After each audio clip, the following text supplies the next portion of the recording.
Today I feel like holding the entire footballing world at ransom. A week after a controversial, albeit record-breaking World Cup, FIFA president Gianni Infantino looked at the pile of cash they generated and thought, this is only the beginning. He proposed spinning FIFA's commercial rights into a for-profit company and selling minority stakes to private investors to raise up to $4.2 billion. According to The Times, Infantino is possibly already lined up to run this company as commissioner once his final presidential term expires in 2031, which of course works on the assumption that he is re-elected to presidency in 2027, which looks likely at this stage. And if he is to take up this role as commissioner, his speculated pay package would be in the region of $64 million a year, roughly 10 times the $6 million he currently earns from FIFA. Suddenly, all of his cozying up to Donald Trump makes sense. FIFA has already responded to the assumption that this role is for Infantino. Quote, "This has never been discussed." End quote. So, you see, guys, there's nothing to worry about. However, the FIFA president and administration will and must have leading roles in this entity. Oh. All of this is still subject to member approval, meaning a majority of the 211 member associations plus the FIFA Council. However, Infantino and FIFA have already reportedly told each member nation that they must either accept the proposal by the 19th of September or they will miss out on up to tens of millions of dollars in imminent funding initiatives in the long term. Quote, "Today we have learned of FIFA's deadline to associations to support their proposal or have the one-off payout offer withdrawn. This says everything you need to know about this plan. FIFA cannot continue to use our sport to enrich themselves and their friends. We can grow the game correctly. It's time to prioritize associations, clubs, leagues, players, and fans." A statement by UEFA on the 29th of July, which was then followed the very next day with a resounding unanimous press release from all UEFA members stating that they have begun a boycott of all FIFA competitions until they sort themselves out. Quote, "This is not a democratic decision, but governance by intimidation, an act of coercion unworthy of an institute entrusted with the stewardship of the global game. Europe's position is clear. We will never lend this model our legitimacy. No one has the moral authority to sell what they merely hold in trust for the next generation." End quote. I genuinely just don't understand it. In 2030, this competition will have been around for 100 years. The model is tried and tested. All FIFA had to do was keep printing money and the game would grow by itself. Listen, okay, we know FIFA's presidents have always been about the money, but bro, come on, what are we doing here? You are not supposed to show your true intentions so blatantly. At least Sepp Blatter and Joao Havelange try to operate in the shadows. Remember when Donald Trump openly admitted that he tampered with the game during an active World Cup? Everyone lost their minds, but he did not care. It seems Gianni Infantino and the current FIFA regime have been taking notes. Every corporation is money hungry, non-profit is just a label that reads well on official documents, UEFA and all the other big boys are certainly the same. But this is remarkable. Hello everyone, hope you're doing well, welcome back. I think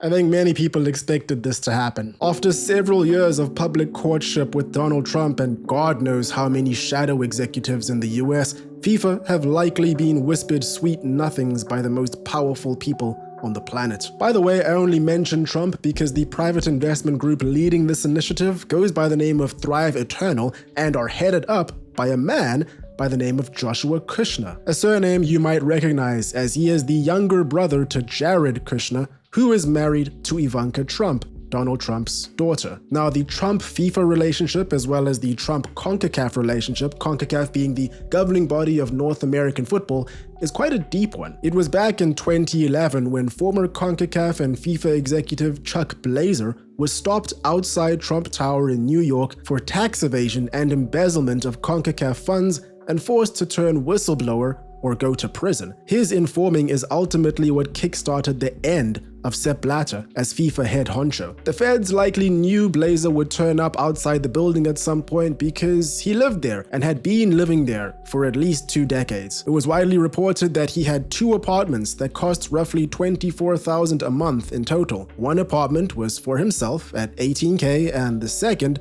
at $6K for his cats. However, just because he was living there, effectively making Donald Trump his landlord, doesn't alone link him or FIFA, nor does the fact that CONCACAF's administrative headquarters took up the entirety of the 17th floor of the same building from the early 90s up until the mid-2010s. I guess you could argue the same for the fact that FIFA opened up an official office on, guess where?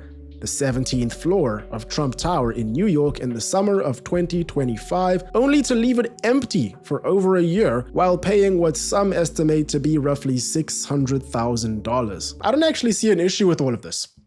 I'm also not entirely sure when to put this in the video, but subscribe if you haven't. Helps the channel out a lot. Anyway, let's move on to some numbers. The 2022 World Cup final drew a reported 1.5 billion viewers around the world, making it the most watched football match of all time. FIFA says this tournament went way past it. In person, they say just under 7 million people had reportedly walked through a turnstile at the 2026 World Cup before the final had even kicked off. FIFA, like the Olympics, typically budgets and forecasts in 4-year cycles, starting from the end of the previous tournament, ending and culminating in the big one, the World Cup or the Olympics. Initially, FIFA forecasted that they would make about $10 to $11 billion in revenue in the current cycle, that's 23 to 26, which is a sizable increase of the $7.5 billion that they made in the last cycle that culminated in the World Cup in Qatar. By the time Spain lifted the trophy in New Jersey, reports of up to $15 billion plus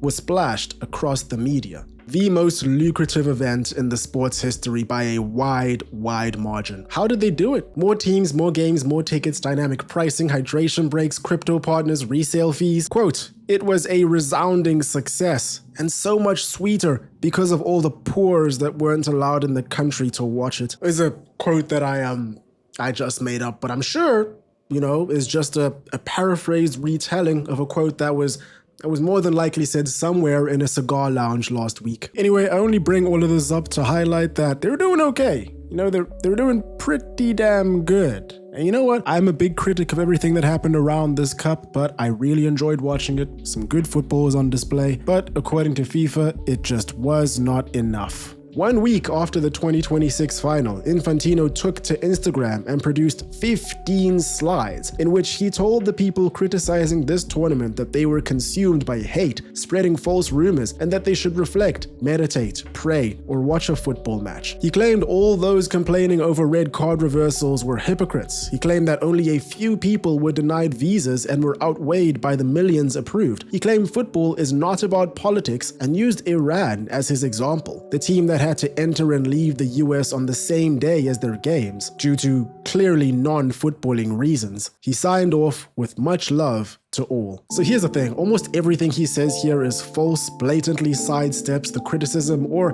you know, at the very least is just disingenuous. There have been a lot of posts and a lot of articles that have been written lately that kind of fact check all of this, so I'm not gonna really do it over here, but I'll link below one from The Athletic that I thought was really funny.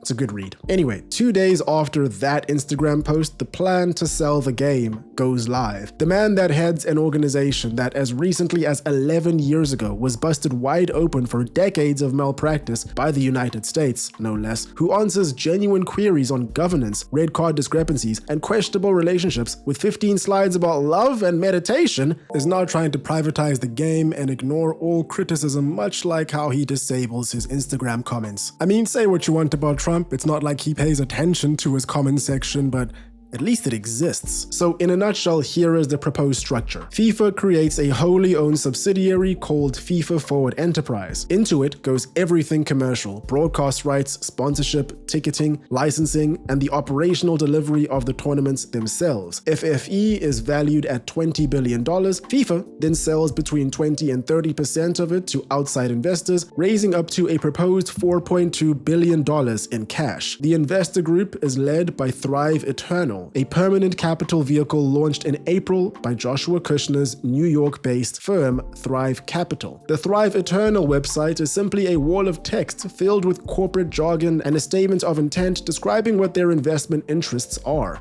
Quote, "These are assets with qualities that cannot be replicated by technology. Iconic franchises and cultural institutions rooted in tradition, identity, and shared experience. Their first investment has already been earmarked as baseball team, the San Francisco Giants." By the way, if you couldn't tell already, it really does seem like this was the plan all along. It seems like it's clearly been in the works for months, if not years. The opening date of this fund, the Trump-Infantino relationship, something as monumental as this does not get thrown together overnight, which is why it's quite funny, quite insane rather, that according to a lot of people, it seems that very few were told. The English FA claimed that they found out when the rest of us did, as did CONCACAF, as did the Asian Confederation, as did the Czech FA, whose president, by the way, immediately said they were tentatively on board before even hearing the finer details.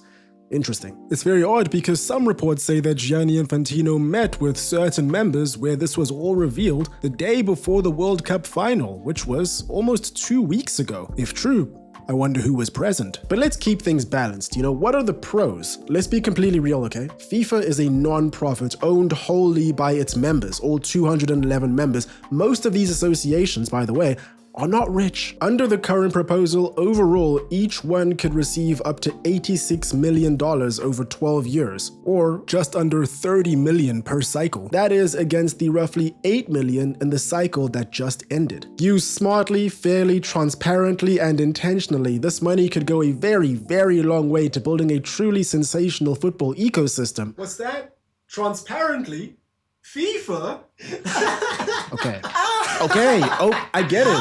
FIFA insists the guardrails hold and it keeps sole control of the rules, the calendar, the competitions, every sporting decision. These are minority, not controlling stakes. On paper, this is a capital raise, not a sale. However, if you've been following football, sports, YouTube, anything nice, really, breathing air, you'll know that we are deep within the realms of late-stage capitalism, and we have been for a very, very long time. Private equity will control everything that you hold dear to your heart at some point, if it does not already. Private equity firms do not buy a fifth of the biggest sporting event of all time just to leave it alone. There's only one direction that this goes in if this goes through. More matches, more tournaments, bigger World Cup, who knows? Maybe Italy qualify, all that, as well as host nations that have the highest potential to maximize revenue. Infantino has already confirmed during this tournament that a 64-team World Cup will be formally examined for the next World Cup. Interestingly, CONMEBOL are in favor of this, which makes sense as they only have 10 members, meaning basically everyone is guaranteed qualification. We already know how the Europeans feel.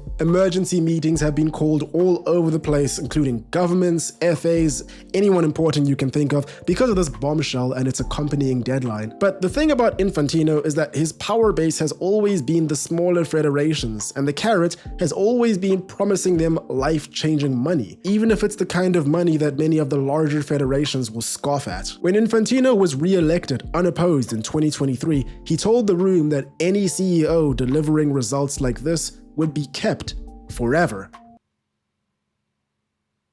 Now the checks being promised have all of a sudden gotten a lot bigger. And remember, he only needs a majority for this to go through. That's about 106 members, and I don't know, I think that there are comfortably more than 106 members in world football for whom $20 million would be transformational, and for whom the ownership structure of a World Cup and its commercial rights is somebody else's problem entirely. UEFA, CONCACAF, and AFC seem to all be against this plan. All the same, the immediate response from FAs such as the Czech FA show that the money on offer could prove to be too attractive to members even within those governing bodies. Okay, I have to drop a quick edit over here. The video was literally rendering out when UEFA dropped that statement and I was in the middle of a workout, but if the vote actually happens in September, we can't be sure how it might go. All the same. Quote, "The World Cup is not a product. It is the greatest competition in world sport, and it was never anyone's to sell. Dress the deal up however you like. Once you have sold a piece of it, you have sold out." End quote. Andy Burnham, a week into the job as Prime Minister of the country that invented the sport, responded by saying exactly that. It was perhaps the easiest slam dunk of his career. It is quite a shame, however, that FIFA apparently do not share his opinion.